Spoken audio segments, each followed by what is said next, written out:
Valsad railway police સ્ટેશનમાં દાખલ થયેલ મોબાઈલ સ્નેચિંગ તથા ગુનાહિત મનુષ્ય વધની કોશિશના ગંભીર અનડિટેક્ટ ગુનાનો ભેદ ઉકેલી 2 આરોપીને ઝડપી પાડી ગુનો ડિટેક્ટ કરતી Navsari local crime branch. Valsad railway police સ્ટેશનમાં ભારતીય ન્યાય સંહિતા 2023ની કલમ 304(2)(110) મુજબનો ગુનો તારીખ 18/9/2024ના રોજ દાખલ થયેલ,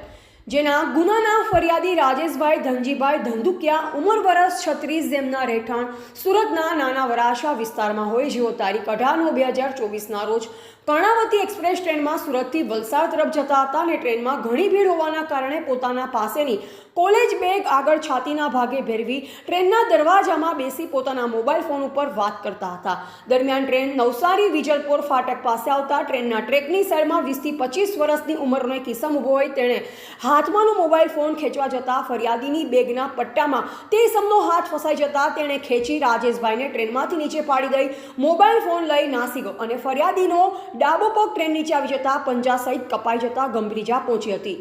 રાજેશભાઈને નવસારી સિવિલ હોસ્પિટલમાં દાખલ કરવામાં આવ્યા અને સારવાર દરમિયાન રાજેશભાઈ અજાણ્યા ઇસમ વિરુદ્ધ ફરિયાદ આપતા વલસાડ રેલવે પોલીસ સ્ટેશનમાં મોબાઈલ ફોન સ્નેચિંગ તેમજ ગુનાહિત મનુષ્ય વધ કરવાની કોશિશનો ગંભીર અનડિટેક્ટ ગુનો દાખલ કરવામાં આવ્યો। બનાવની ગંભીરતાને ધ્યાને લઈ પોલીસ મહાનિરીક્ષક શ્રી પ્રેમવીરસિંહ સાહેબ સુરત વિભાગ તથા નવસારી પોલીસ અધિક્ષક સુશીલ અગ્રવાલ દ્વારા ગુનાની હકીકતે રેલવે ટ્રેનમાંથી તેમજ રસ્તે આવતા જતા રાહદારીઓના મોબાઈલ ફોન તેમજ ચેઇન સ્નેચિંગ કરતા ઇસમો એકંદરે ગ્રામ્ય શહેરી વિસ્તારમાંથી મોપેડ મારફતે આવી સ્નેચિંગ કરી ભાગી શકે તેવી રેલવે ટ્રેક તેમજ રસ્તા પસંદ કરતા હોય, જેથી રેલવે સ્ટેશન રેલવે ફાટક તરફ આવતા જતા રસ્તા ઉપર લાગેલ સીસીટીવી કેમેરાની ફૂટેજો ચેક કરી શંકાસ્પદ ઇસમોના ફૂટેજો મેળવી ગુનામાં સંડોવાયેલ ઇસમની ઓળખ સ્થાપિત કરી આરોપીને પકડી પાડવા માટે લોકલ ક્રાઇમ બ્રાન્ચના પોલીસ ઇન્સ્પેક્ટર વિજય જાડેજાને જરૂરી સૂચના અને માર્ગદર્શન આપવામાં આવી। જે અનુસંધાને લોકલ ક્રાઇમ બ્રાન્ચના police sub inspector SV Ahir, police sub inspector RS Gohil તથા લોકલ ક્રાઇમ સ્ટાફના માણસોને હુકમનું ચુસ્તપણે પાલન થાય તેવી સૂચના આપવામાં આવી હતી, જેથી એસીબી સ્ટાફના અધિકારી કર્મચારી ઉપરોક્ત બનાવની ગુનાવાળી જગ્યાની વિઝિટ કરી સદરૂ જગ્યાને જોડતા રસ્તા ઉપર લાગેલ સીસીટીવી કેમેરાઓની ફૂટેજો મેળવી એનાલિસિસ કરી આરોપીની ઓળખ પ્રસ્થાપિત કરી ખાનગી બાતમીદારો રોકી તેમજ ટેકનિકલ સોર્સના માધ્યમથી વર્કઆઉટમાં હતા। દરમિયાન 2/10/2024ના રોજ SI Sunilsinh Devisinh, police constable Arjunkumar Prabhakarbhai તથા પોલીસ કોન્સ્ટેબલ સંદીપભાઈ પીઠાભાઈને મળેલ બાતમી હકીકત આધારે નવસારી રિંગ રોડ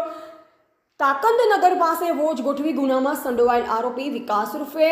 કુનો મોહનસિંહ રાજપૂત મૂળ રહેઠાણ મધ્યપ્રદેશ હોવાની માહિતી મળી છે, જ્યારે બીજો આરોપી સૂરજ ઉર્ફે કાલુ ઓમપ્રકાશ અગ્રવાલ મૂળ રહેઠાણ ઉત્તર પ્રદેશ હોવાનું જાણવા મળી રહ્યું છે। હાલ સુરત જિલ્લામાં રહેતા હોય તેમ જણાઈ રહ્યું છે। આ બંને આરોપી વિરુદ્ધ મોબાઈલ સ્નેચિંગ તેમજ ગુનાહિત મનુષ્ય વધ કરવાની કોશિશનો અનડિટેક્ટ ગુનામાં ઉપયોગ લીધેલ એક્સેસ મોપેડ નંબર GJ05SQ5224 તથા બંને આરોપીને ઝડપી પાડી તેઓ વિરુદ્ધ કાયદેસરની કાર્યવાહી કરી વલસાડ રેલવે પોલીસ સ્ટેશને સોંપેલ છે। ટીવીટી ન્યૂઝ નેટવર્ક સાથે રિપોર્ટર રસીદ બાણા, નવસારી। અગાઉ 18 સપ્ટેમ્બરના રોજ નવસારીની અંદર એક ચાલતી ટ્રેનની અંદર એક મોબાઈલ સ્નેચિંગનો બનાવ બનેલ હતો। તે બાબતની એફઆઈઆર વલસાડ રેલવે પોલીસ સ્ટેશનની અંદર નોંધાયેલી હતી। તે બનાવ દરમિયાન વિક્ટિમ જો છે તે ચાલુ ટ્રેનમાંથી નીચે પડી જતા તેમને એક પગની અંદર ઈજા થઈ હતી અને તે પગને એમ્પ્યુટેટ કરવામાં આવેલું હતું। તે આખા બનાવની ગંભીરતાને જોતા નવસારી પોલીસ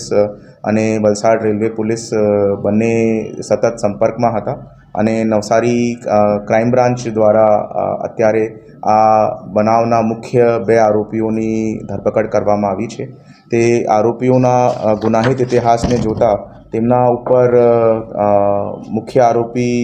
વિકાસ ઉર્ફે મોહનસિંહ રાજપૂતની ઉપર 25થી વધારે ગુનાઓ છે, જેની અંદર સ્નેચિંગના, લૂંટના અને દાળના ગુનાઓ છે અને બીજા આરોપી